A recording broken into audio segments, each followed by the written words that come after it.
Baik, Assalamualaikum warahmatullahi wabarakatuh dan salam sejahtera. Nama saya Muhammad Faris Ikwan bin Saiful Muhammad Nizam dan hari ini saya akan membentangkan tugasan individu bagi kursus BMMB 3193 pengantar kesusasteraan Melayu iaitu tugasan 2 persembahan. Jadi, tajuk saya pada hari ini adalah berdasarkan cerita rakyat iaitu cerita yang terkenal, Batu Belah, Batu Bertangkup. Sebuah cerita rakyat yang kaya dengan nilai kemanusiaan, moral dan kasih sayang seorang ibu. Tugasan ini juga hubungkan dengan kursus BMMB 3183 iaitu Fonetik dan Fonologi Bahasa Melayu untuk menunjukkan bagaimana bunyi bahasa, tekanan suara dan intonasi dapat menjadikan komunikasi dan pementasan lebih berkesan. Baiklah, jadi hari ini saya akan menerangkan mengenai sinopsis cerita ini, pemikiran prosa Melayu tradisional berdasarkan cerita ini, hubungan antara tugasan ini dengan subjek fonetik iaitu KPPB dan serta nilai pengajaran serta penghayatan sebagai seorang yang berlakon. Jadi, baiklah. Berdasarkan cerita Batu Belah Batu Bertangkup ni, kita dapat lihat pandangan hidup, falsafah dan pemikiran masyarakat Melayu tradisional yang amat menekankan hubungan manusia dengan Tuhan, keluarga serta masyarakat. Baik. Seterusnya, karya ini bukan sekadar hiburan tetapi juga sebagai cerminan kepercayaan dan nilai-nilai kemelayuan tentang kasih sayang, tanggungjawab dan keinsafan. Bahasa yang digunakan penuh dengan kiasan dan sopan, menggambarkan masyarakat Melayu yang tinggi budi bahasanya. Baiklah, berdasarkan sinopsis cerita Batu Belah Batu Bertangkup ini, sebenarnya cerita ini mengisahkan mengenai Pak Osman, seorang nelayan yang hidup sederhana bersama isterinya Mak Tanjung serta dua anak mereka iaitu Melur dan Maya. Tetapi suatu hari, Pak Osman pergi ke laut mencari rezeki, namun tidak kembali. Beliau meninggal dunia akibat ribut di tengah lautan. Sejak itu, Mak Tanjung membesarkan anak-anaknya seorang diri dengan penuh kasih sayang dan pengorbanan. Namun, apabila anak-anaknya meningkat remaja, mereka mula lalai dan tidak menghargai jasa ibu mereka. Dalam kesedihan dan kekecewaan, Mak Tanjung berdoa kepada Batu Belah Batu Bertangkup agar menelannya. Dan batu itu benar-benar menelan Mak Tanjung. Akhirnya, Melur dan Maya menangis, menyesal dan menyadari bahawa kasih ibu tidak ternilai harganya. Kita teruskan, ini adalah hubungan tugasan ini dengan tugasan fonetik. Jadi, penggunaan bunyi bahasa secara berkesan. Jadi, dalam tugasan ini, pementasan cerita rakyat Batu Belah Batu Bertangkup ni, setiap pelakon tu perlu menyebut bunyi bahasa iaitu fonem dengan jelas, tepat dan berirama. Contohnya, sebutan kata seperti Batu Belah Batu Bertangkup, telanlah aku, menunjukkan bahawa suara yang perlu disebutkan itu haruslah jelas, betul dan tekanan suara yang sesuai untuk menunjukkan emosi yang sedih.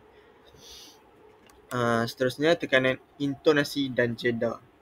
Elemen fonologi seperti tekanan suara, naik turun nada dan jeda membantu menyampaikan emosi dan maksud sebenar dalam dialog. Contohnya, ketika Mak Tanjung menangis, pelakon perlu menunjukkan nada suara untuk menunjukkan kesedihan dan keputusasaan. Baik, ini adalah contoh pemikiran yang pertama, iaitu pemikiran ketuhanan dan kebergantungan kepada Allah Subhanahu Wa Taala. Dalam cerita ini, watak Pak Osman mengucap, "Alhamdulillah, syukur ya Allah atas rezeki yang Engkau kurniakan." Dan ini menunjukkan masyarakat Melayu tradisional hidup berlandaskan tauhid, bersyukur, redha dan beriman kepada ketentuan Allah Subhanahu Wa Taala. Seterusnya, Anak-anak, mari makan. Makan dah siap. Wah. video Hari ni berdasarkan Mak masak apa? lakonan Hari ni, yang Mak saya masak lakonkan ikan bakul dengan beberapa dalam. kali. Wah, sedapnya. Melu, tolong panggilkan bapak kamu. Bapak, jomlah makan sekali. Ya, bapak datang ni. Bapak nak pergi mana ni? Awak nak pergi mana? Watak Mak Tanjung yang bukan sahaja menggambarkan kasih sayang dan tanggungjawab yang tinggi terhadap suami dan anak-anaknya, walaupun Mak Tanjung ditinggalkan oleh suaminya yang pergi ke laut, namun dia tetap tabah, tetap menjaga dan memelihara keluarganya. Hati-hati apa? Ini mencerminkan pemikiran bahawa keluarga ialah institusi utama dalam kehidupan masyarakat tradisional. Ini adalah contoh video tentang pemikiran terhaka dan penyesalan. Keluarkanlah mak kami. Mak, keluarlah. Kami minta ampun. Video ini minta maaf. mengisahkan tentang Maya watak minta Maya maaf. dan Melur Kami yang janji tak apa membawa lagi. mesej moral bahawa Mak, kena telan ke? perbuatan Mak, menderhaka kepada batu ibu belah, batu akan bertangkuk. membawa Keluarkanlah mak kami. kesan yang tiada guna. Mak, Selepas kematian Mak Tanjung, kami minta ampun, minta mereka maaf. menangis Maya minta dan maaf. berkesan, Kami janji tak apa menggambarkan lagi. pemikiran Melayu yang Mak, menolak kena telan ke? Mak, kita keluar. menegaskan Batu betapa belah, batu pentingnya bertangkuk. untuk Keluarkanlah menghormati mak kami. bapa kita. Mak. Seterusnya, ini adalah tentang pemikiran ketabahan wanita Melayu. Video ini berkaitan dengan Mak Tanjung yang merupakan lambang wanita Melayu yang sabar, kuat dan berjiwa besar.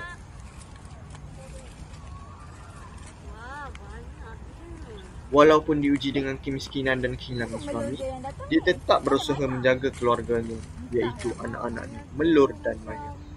Tahu dah nak cakap macam mana. Belum pun tak faham. Semenjak bapak kamu meninggal ni, asyik macam tu je dia. Dah lama tak dengar cakap emak. Tak apalah. Tolong mak ya. Pemikiran ini mengangkat martabat wanita sebagai tunjang keluarga dan lambang kekuatan batin masyarakat Melayu. Seterusnya, kita pergi kepada pemikiran yang kelima, iaitu pemikiran tentang Telanlah aku. keseimbangan Makanlah emosi aku. dan akal. Hidupku di dalam dunia ini sudah tiada gunanya. Satu-satunya lelaki yang ku ada dalam hidup telah meninggalkanku. Anak-anaknya pula jahat padaku. Tidak mendengar kata, melawan apa yang ku katakan. Jadi apalah gunanya aku hidup di dunia ini? Batu belah, batu bertangkuk, telanlah aku.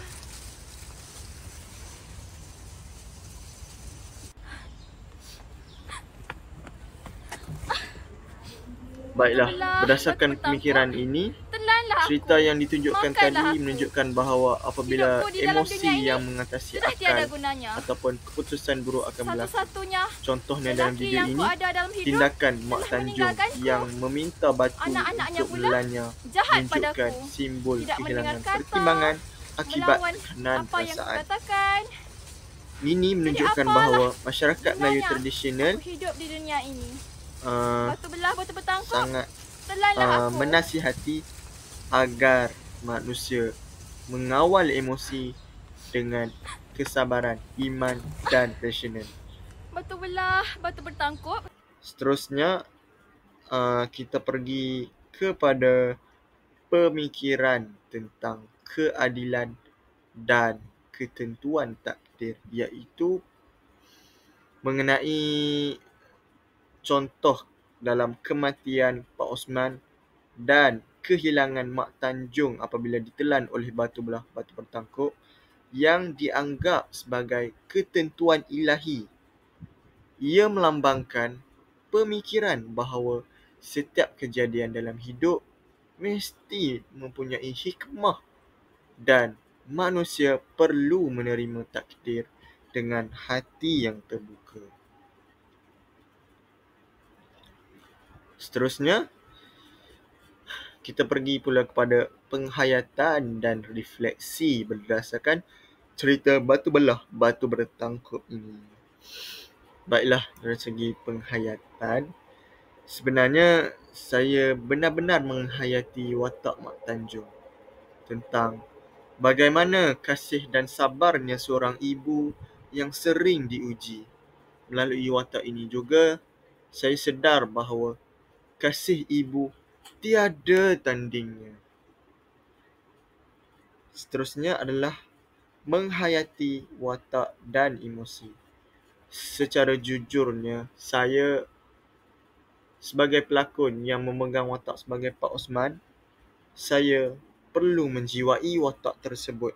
Bukan sekadar hafal dialog semata-mata, tetapi saya menggunakan intonasi rendah, jeda yang panjang dan intonasi suara bergetar ataupun tinggi rendah untuk menggambarkan emosi sedih dan kecewa. Seterusnya, refleksi pula. Refleksi terhadap sikap dan tanggungjawab anak. Dalam cerita batu belah batu bertangkup ini, watak Melur dan Maya membuat saya sedar bahawa anak yang derhaka tidak akan bahagia.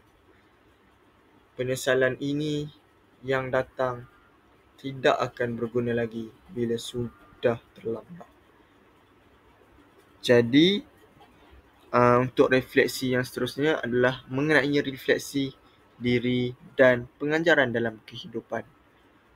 Sebenarnya tugasan ini bukan sekadar lakonan semata-mata, tetapi melambangkan cerminan kehidupan sebenar tentang kasih, kesabaran dan penyesalan.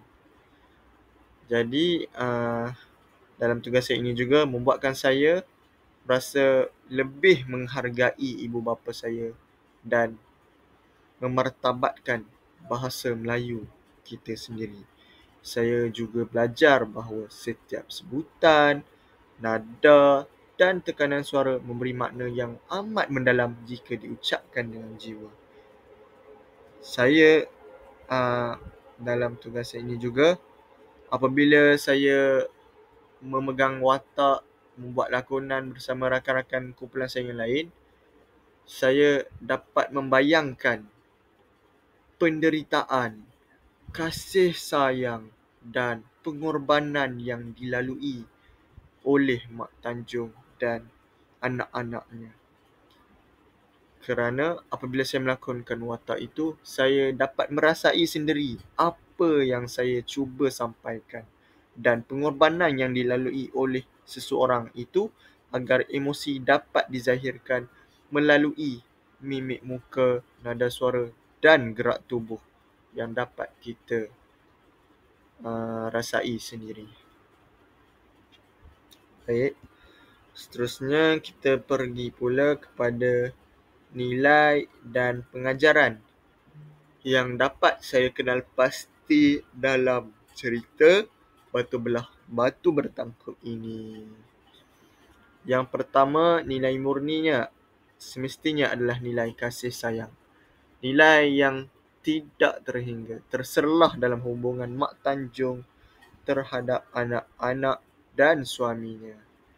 Seterusnya adalah nilai tanggungjawab Mak Tanjung yang sentiasa berusaha untuk menjaga keluarganya walaupun serba kekurangan dan serba kemiskinan.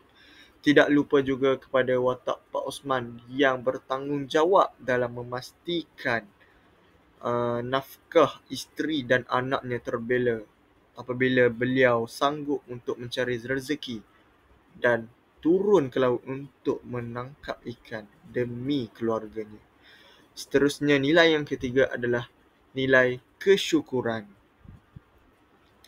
Pak Osman bersyukur atas rezeki kecil yang diperoleh daripada hasil tangkapannya di laut.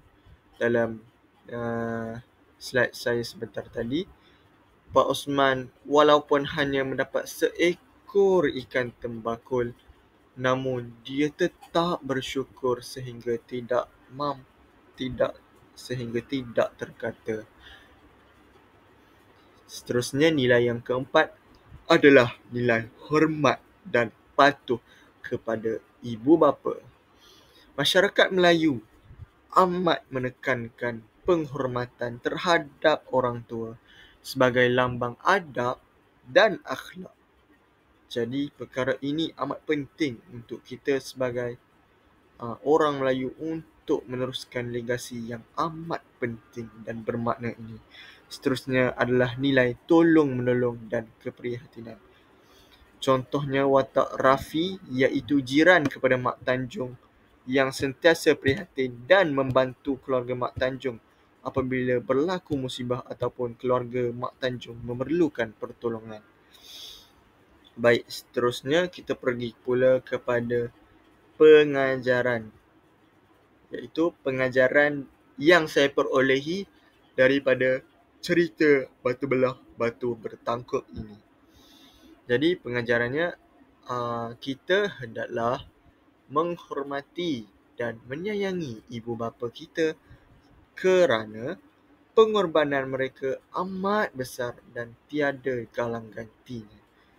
Jadi siapa kat sini yang tak sayang ibu bapa kan? Ibu bapa ini adalah ibarat permata dalam hidup kita sebagai anak. Jadi pada pendapat saya wajiblah tugas kita sebagai anak untuk menghormati dan menyayangi ibu bapa kita sendiri. Seterusnya, pengajaran yang kedua adalah sentiasalah bersyukur kepada Allah Subhanahu Wa Taala atas segala nikmat, sama ada kecil ataupun besar. Tidak kiralah nikmat dari segi kewangan, makanan dan kesihatan serta sebagainya. Kita perlulah sentiasa bersyukur atas nikmat yang Allah Subhanahu Wa Taala kurniakan kepada kita. Seterusnya, pengajaran yang ketiga adalah kehidupan berkeluarga memerlukan kasih sayang dan tolak ansur agar keharmonian dapat dikekalkan. Dalam cerita batu belah batu bertangkup ini, kehidupan berkeluarga, keluarga Mak Tanjung pada awalnya sangat bahagia apabila masih ada suaminya, iaitu Pak Osman. Namun lama kelamaan apabila suaminya Pak Osman telah tiada, keluarganya atau lebih spesifik mengenai anak-anaknya yang semakin lama semakin lalai dan tidak menghormati ibunya sendiri, iaitu Mak Tanjung. Jadi pengajaran kasih sayang dan tolak ansur ini haruslah kita semaikan kepada diri anak-anak sejak mereka kecil lagi. Bak kata pepatah, melentur buluh biarlah dari rebungnya. Seterusnya, pengajaran yang keempat adalah jangan kita bertindak mengikut perasaan seperti perasaan marah atau kecewa. Hal ini kerana tindakan itu boleh membawa kesan buruk kepada diri dan orang lain. Seeloknya, apabila kita ingin membuat keputusan, sebaiknya kita berfikirlah terlebih dahulu untuk mengelakkan daripada kejadian-kejadian yang tidak diingini berlaku. Dan akhir sekali, pengajaran yang dapat saya perolehi daripada cerita ini adalah mengenai masyarakat, iaitu masyarakat perlu meneladani semangat tabah dan sabar wanita Melayu tradisional seperti dalam watak Mak Tanjung.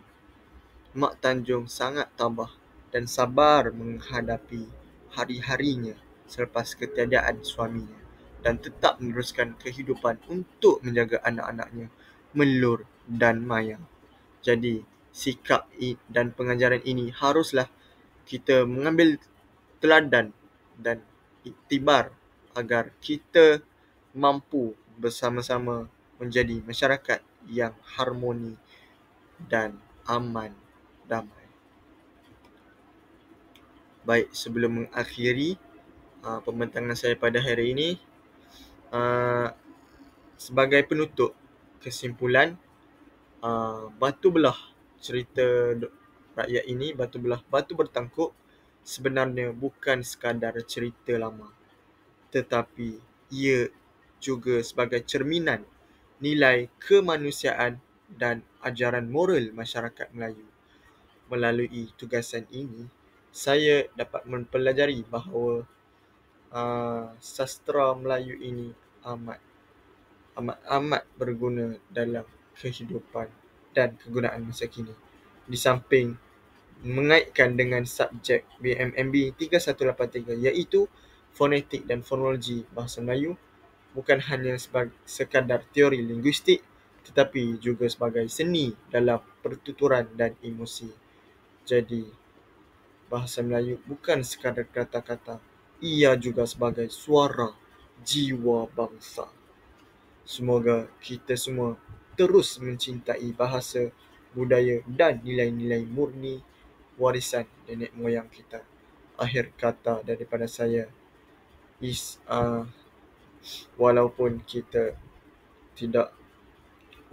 daripada cerita rakyat hanya sekadar cerita lama, namun isi kandungan ataupun nilai dan pengajarannya dapatlah kita ambil contoh dan iktibar untuk kekal kita semaikan dalam diri dan sanubari hati kita.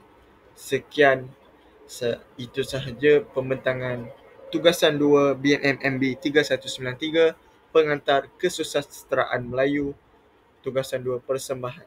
Sekian, terima kasih. Assalamualaikum warahmatullahi wabarakatuh.